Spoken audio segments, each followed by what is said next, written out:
Assalamualaikum warahmatullahi wabarakatuh. Saya Faisal Rahman.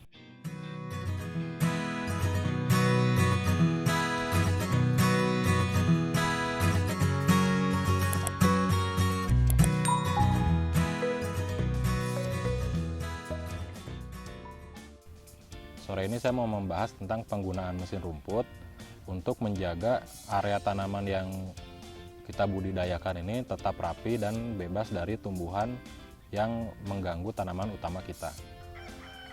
Alasan saya menggunakan mesin rumput itu yang pertama, saya sudah tidak menggunakan herbisida, jadi pengendalian rumput di sini itu dilakukan dengan cara mekanis.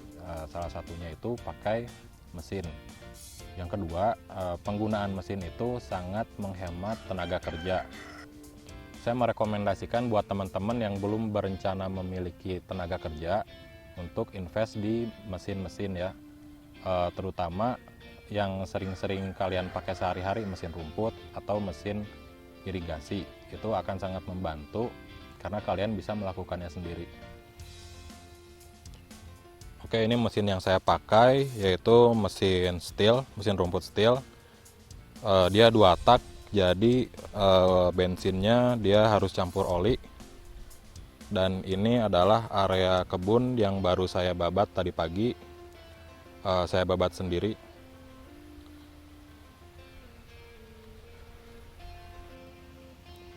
Oke, ini adalah 2 jenis pisau yang saya gunakan dalam memotong rumput di kebun saya.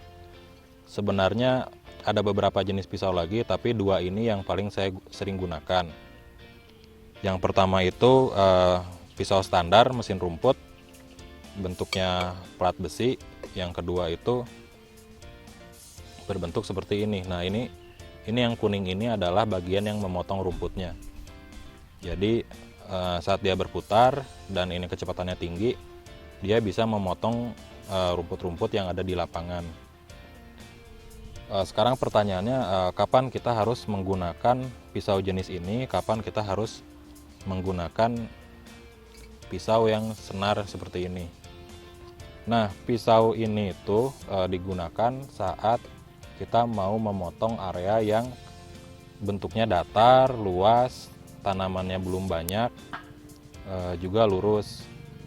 Jadi area-area datar seperti itu sangat cocok karena pisau ini sifatnya dia membabat semuanya ya. Jadi kita nggak takut akan salah babat ke tanaman utama karena kita udah tahu di mana tanaman utamanya dan mana area babatnya. Jadi untuk area luas ini lebih cepat. Nah, untuk trimmer kayak gini, dia untuk memotong di area yang banyak benda-benda atau banyak tanaman yang tidak lurus, tidak beraturan penanamannya. Jadi kita nggak takut untuk salah potong karena dia sisinya nggak tajam, dia memotong itu pakai mekanisme kecepatan. Jadi saat dia memutar cepat, tanaman akan terpotong. Tetapi kalau batangnya keras atau rumputnya terlalu keras atau tanaman utama yang berkayu, dia nggak akan langsung habis ya. Jadi masih lebih hati-hati lah, masih lebih aman yang ini. Oke, nah ini salah satu kapan saya harus menggunakan pisau yang bentuknya benang, yang bentuknya senar. Saat saya memotong rumput dekat area pipa. Jadi kalau saya pakai pisau yang standar itu kan kalau tidak hati-hati, kalau sedikit aja kena kan bisa bocor ya. Nah, kalau pakai ini itu masih sedikit lebih aman. Jadi si ininya tidak akan langsung retak, tidak akan langsung bocor. Cuman tetap ya dalam menggunakan pisau rumput kita harus tahu di mana tanaman-tanaman itu kita tanam. Jadi jangan sampai kita udah nanam, taunya malah kita potong gitu.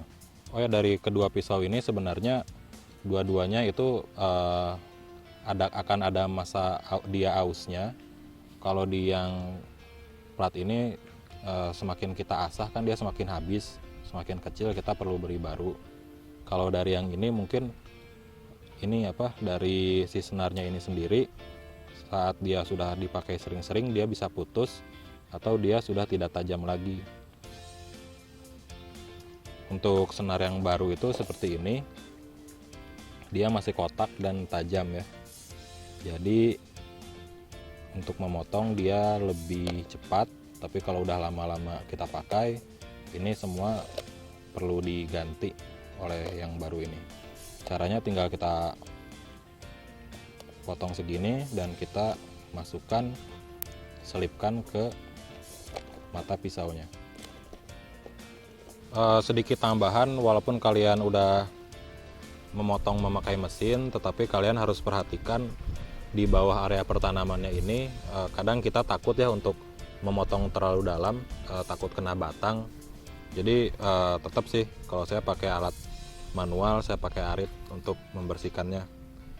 Tapi kan sisanya ini udah dihabisin sama mesin rumput, jadi pakai alat manualnya gini ya cuman masih di piringannya aja. Sisa dari pemotongan rumput, jadi ini sampah-sampahnya saya biarkan saja, biasanya di area sini nggak disapu atau nggak dikumpulin supaya dia nambah bahan organik di tanah.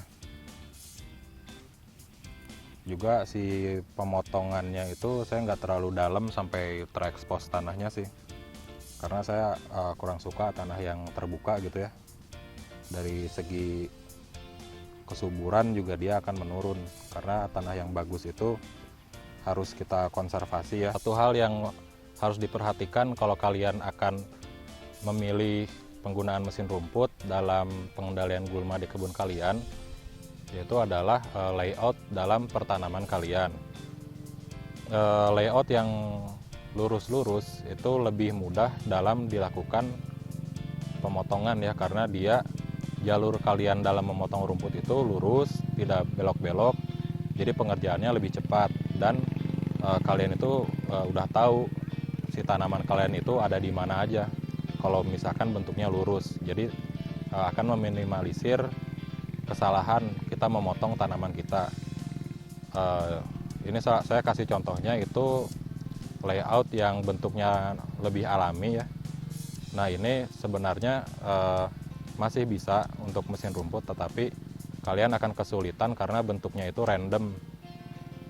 Pengerjaannya otomatis akan lebih lama, tapi itu saya balikan lagi, itu mah pilihan ya, layoutnya mau lurus atau layoutnya mau random, mau mengikuti bentuk alam. Nah ini salah satu petak dalam kebun saya yang saya tanamin lemon. Jadi layoutnya itu lurus-lurus kayak gini nih. Di sini baris lemon dan daun kari, jadi sejajar, tanaman tahunan.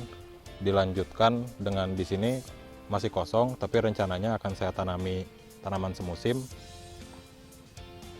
Masih lurus juga, kelihatan ada 2 garisan itu untuk irigasinya yang nanti akan ditanam selang. Di sini lemon lagi, di sini tanaman semusim lagi, di sini lemon, dan seterusnya kayak gitu. Jadi dalam mengerjakannya itu kita udah tahu, oh tanaman kita mah lurus gitu, jadi nggak lama gitu mengerjakannya. Sekian sharing singkat dari saya, semoga menjadi menambah bahan pertimbangan teman-teman dalam penggunaan alat apa yang akan saya pakai, mata mesin rumputnya mau yang mana, terus layout kebunnya, karena itu yang akan nanti menentukan alur kerja kalian di kebun yang kalian usahakan, seperti itu. Terima kasih sudah menonton. Wassalamualaikum warahmatullahi wabarakatuh.